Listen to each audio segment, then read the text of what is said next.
जली हुई dead body मिलती है। मेहुल अपने ग्लव्स पहनकर डेड बॉडी को चेक करने लगता है। तभी अचानक कोई पेड़ के ऊपर लगे मधुमक्खी के छत्ते पर एक पत्थर मार देता है। सारी मधुमक्खियां मेहुल से चिपक जाती है। मेहुल जोर जोर से चिल्लाने लगता है। मधुमक्खियां मेहुल को पूरा काट लेती है। खुद को बचाने के लिए मेहुल जमीन पर लौटने लगता है। तभी अचानक मेहुल की धुन बजती है और मेहुल की नींद खुल जाती है। मेहुल एक सपना देख रहा था। बहुत ही डरावना सपना था ये। मेहुल कॉल रिसीव करता है तो सचिन उसे बताता है कि रचना टावर में पुष्पराज नाम के एक आदमी ने सुसाइड कर लिया है। Interesting, very very interesting. Rachna tower में तो हाई क्लास लोग रहते हैं। मेहुल तुरंत बेड से उठता है और बेडरूम की खिड़की खोलता है तो देखता है कि दोपहर हो चुकी थी। समझ नहीं आ रहा आज मेरी नींद इतनी लेट कैसे खुली। मेहुल जल्दी से तैयार होता है और अपनी कार लेकर रचना टावर की तरफ निकल पड़ता है। मेहुल को फिर उसका वो सपना याद आने लगता है कि मधुमक्खियां आज मेरा पीछा क्यों नहीं छोड़ रही। थोड़ी देर बाद मेहुल रचना टावर पहुंच जाता है। यहाँ तो सब कुछ ऐसा लग रहा है जैसे कुछ हुआ ही ना हो। मेहुल तुरंत लिफ्ट के पास खड़े एक आदमी से पुष्पराज के बारे में पूछता है तो वो आदमी बताता है कि पुष्पराज तीसरे फ्लोर पे रहता है। मेहुल सीढ़ियों से ऊपर जाने लगता है। लॉजिकल आदमी क्या बता सकते हैं मेहुल ने तीसरे फ्लोर पे जाने के लिए लिफ्ट का यूज क्यों नहीं किया। सोचिए सोचिए।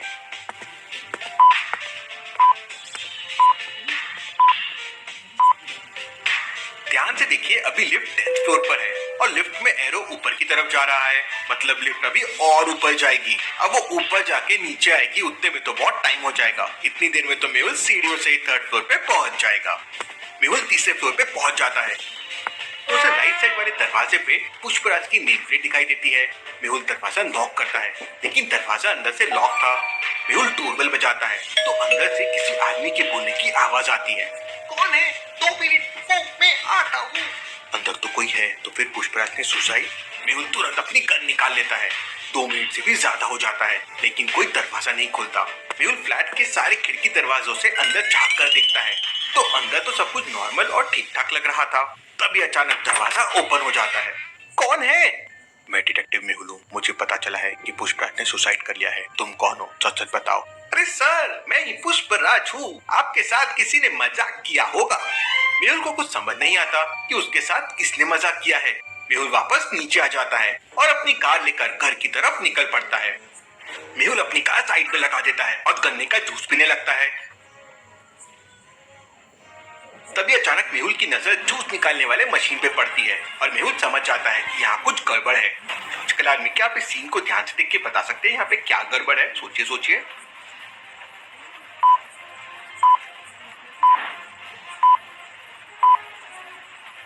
ध्यान से देखिए, जिस कटोरे में गन्ने का जूस जमा हो रहा है वो फुल है और मशीन से कंटिन्यूस जूस बाहर आ रहा है। तो कटोरा ओवरफ्लो क्यों नहीं हो रहा है? अब भला ऐसा कैसे हो सकता है?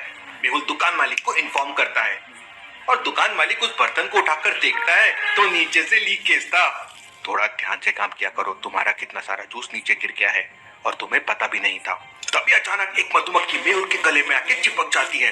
मेहुल बहुत डर जाता है लेकिन तब तक वो मधुमक्खी मेहुल के गले में काट देती है। मेहुल को बहुत पेन होने लगता है और मेहुल थोड़ा डर सा जाता है। मेहुल आज तक किसी बुलेट और बॉम्ब से भी नहीं डरा था लेकिन एक छोटी सी मधुमक्खी से डर गया। दुकानदार तुरंत मेहुल को आइस देता है और मेहुल अपने गाल पर आइस लगाने लगता है। मेरी तो जान ही निकल गई थी। क्या सर, आप इतनी छोटी मधुमक्खी से डर गए? तभी अचानक आलिया का कॉल आ जाता है। और बताइए सर, कैसे चल रही है आपकी जिंदगी? चुप रहो आलिया, जब देखो तब। और इतना कहते ही मेहुल कॉल कट कर देता है। इससे पहले मेहुल ने कभी इस तरह आलिया का कॉल कट नहीं किया था। लगता है मेहुल सर आज बहुत गुस्से में है। कुछ तो करना पड़ेगा। उधर शहर के बाहर एक जंगल में आग लग जाती है। उस जंगल में सबसे ज्यादा मधुमक्खियों के छत्ते लगे थे। आग लगने से काफी मधुमक्खियां शहर में आ जाती है और एक कॉलोनी के बहुत सारे लोगों को काट भी लेती है।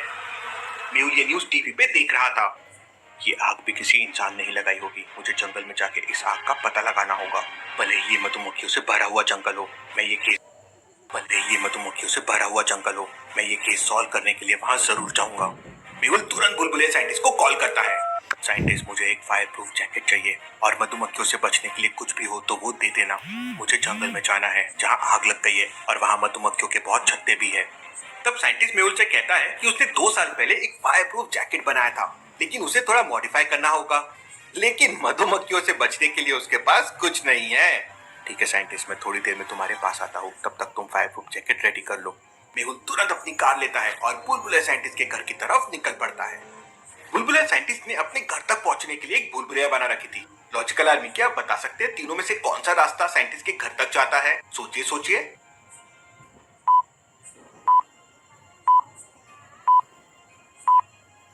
रास्ता बी साइंटिस्ट के घर तक जाता है, कुछ इस तरह से। मेहुल सही रास्ता लेता है और साइंटिस्ट के घर पहुंच जाता है। साइंटिस्ट मेहुल को फायर प्रूफ जैकेट देता है। मेहुल, इसे पहनने के बाद अगर तुम आग में भी चले जाओ तो तुम्हें कुछ नहीं होगा। थैंक यू बुलबुले साइंटिस्ट, अब मैं निकलता हूँ, मुझे जल्दी जंगल पहुंचना है। मेहुल पूरी स्पीड में कार चला रहा था क्योंकि उसे जल्दी से जल्दी जंगल पहुंचना था। सामने एक टर्न था, लेकिन तभी अचानक ओह नो! मेहुल तुरंत कार से बाहर आता है तो सामने का नजारा देख उसके होश उड़ जाते हैं। स्कूटी पर कोई और नहीं बल्कि आलिया थी। आलिया की स्कूटी पूरी तरह से टूट गई थी और आलिया को बहुत चोट लग गई थी। ये क्या हो गया? उठो आलिया। मेहुल को देखते ही आलिया रोने लगती है। सर, आपने मेरा एक्सीडेंट कर दिया, अब मुझे बहुत पेन हो रहा है। सॉरी आलिया, वो सामने टर्न था और मैंने तुम्हें देखा ही नहीं। मेहुल तुरंत अपनी कार से पानी की बोतल निकालता है और आलिया को पानी पिलाता है। मेरा पैर, अब मैं बैडमिंटन कैसे खेलूंगी? चिंता मत करो आलिया, अपन दोनों कैरम खेलेंगे, लेकिन अभी हॉस्पिटल जाना ज्यादा जरूरी है। मेहुल आलिया को अपनी कार में बिठाता है और हॉस्पिटल की तरफ निकल पड़ता है। सर, मेरी स्कूटी। स्कूटी छोड़ो आलिया, मैं तुम्हें नई स्कूटी दिला दूंगा। नई स्कूटी की बात सुनकर आलिया कार में ही उछलने लगती है। मेहुल आलिया को लेकर पास वाले हॉस्पिटल में पहुंच जाता है। इसका एक्सीडेंट हो गया है और पैर में बहुत तेज पेन हो रहा है। सर, 500 रुपीज पे कर दीजिए और डॉक्टर नवीन के चेम्बर में चले जाइए। अरे यार, हॉस्पिटल में आते ही 500 का बिल गया। इतने में तो बहुत सारी चॉकलेट्स आ जाती। चुप करो आलिया, ये इन लोगों की ड्यूटी है। डॉक्टर नवीन आलिया का इलाज करने लगता है। नवीन आलिया को बेड पर लेटने के लिए कहता है तो आलिया नौटंकी करने लगती है। नहीं नहीं, प्लीज आप मुझे इंजेक्शन मत लगाना, मुझे इंजेक्शन से बहुत डर लगता है। लेकिन आलिया के पैर को बचाने के लिए टीटेनस का इंजेक्शन लगाना बहुत जरूरी था। लेकिन आलिया डर के मारे बेड के नीचे छुप जाती है। लॉजिकल आर्मी, टीटेनस का इंजेक्शन बॉडी को इन्फेक्शन से बचाने के लिए बहुत जरूरी होता है। अगर जंग खाए लोहे से आपको लग जाती है तो ये इंजेक्शन बहुत जरूरी है।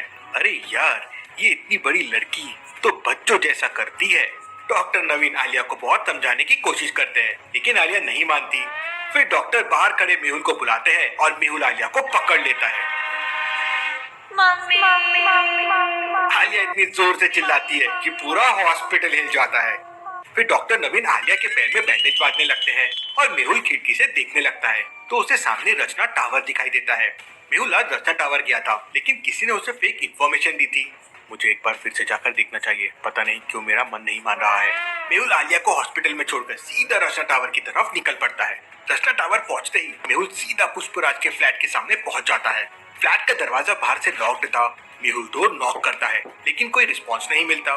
मेहुल नीचे जाके सिक्योरिटी गार्ड से पूछता है तो गार्ड बताता है कि उस फ्लैट में तो कोई नहीं है। सुबह तो घर में पुष्पराज था और गार्ड कह रहा है कोई नहीं है। Interesting, very very interesting. फिर मेहुल खिड़की से अंदर झांक कर देखता है तो समझ जाता है कि अंदर कोई ना कोई जरूर है। लॉजिकल आर्मी, क्या बता सकते हैं मेहुल ने ऐसा क्या देख लिया? सोचिए सोचिए।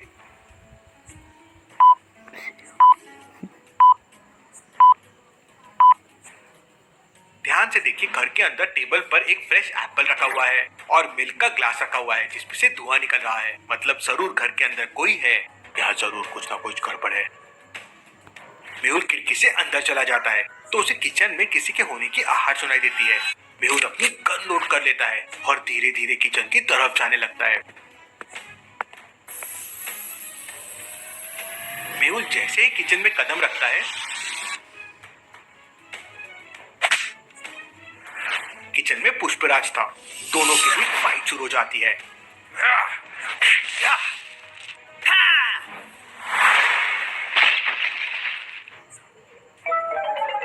लेकिन तभी अचानक पुष्पराज को मेहुल की गन मिल जाती है।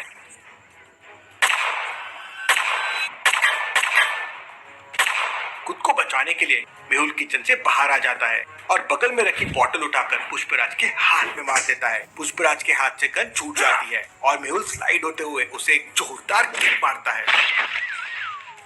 मेहुल की नजर फिर सामने वाले दीवार पर लगे एक फोटो पे पड़ती है जो पुष्पराज की फोटो थी। मेहुल तुरंत समझ जाता है कि जिस पुष्पराज के साथ वो फाइट कर रहा है वो असली पुष्पराज नहीं है।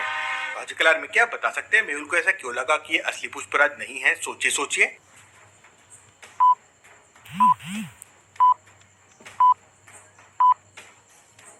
ध्यान से देखिए, फोटो में जो पुष्पराज दिख रहा है उसके गले पर तिल बना हुआ है और मेहुल के सामने जो पुष्पराज खड़ा हुआ है उसके गले पे कोई तिल नहीं है।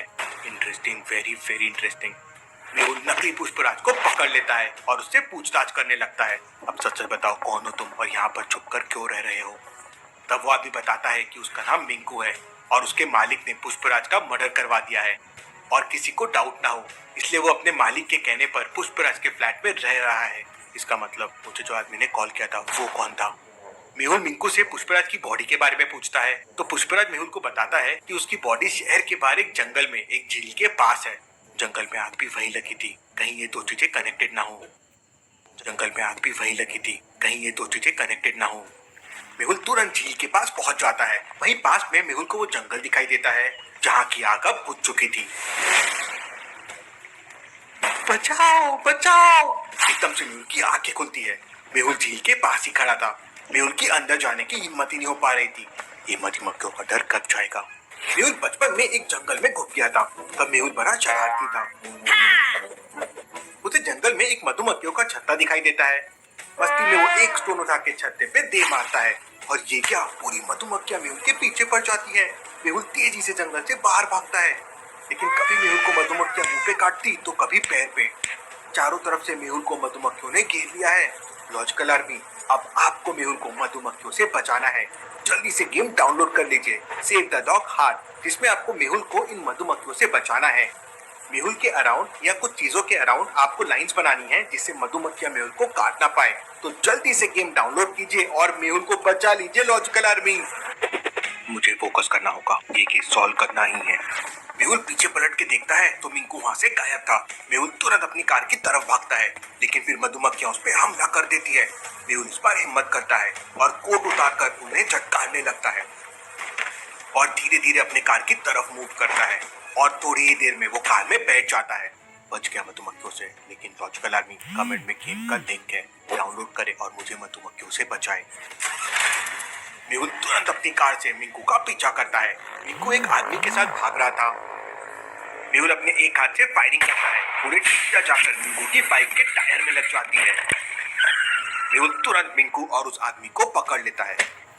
अब सच सच बताओ, तुमने पुष्पराज को क्यों मारा था? सर, मैं 2 नंबर का काम करता हूँ। जंगल से लकड़ियाँ काट के इलीगल तरीके से बेचता हूँ। जंगल में आग भी हमने लगाई थी जिससे कोई जंगल में अंदर ना आए और हम बहुत सारी लकड़ियाँ चुरा सके, लेकिन पुष्पराज ने हमें देख लिया था इसलिए हमने उसे टपका दिया।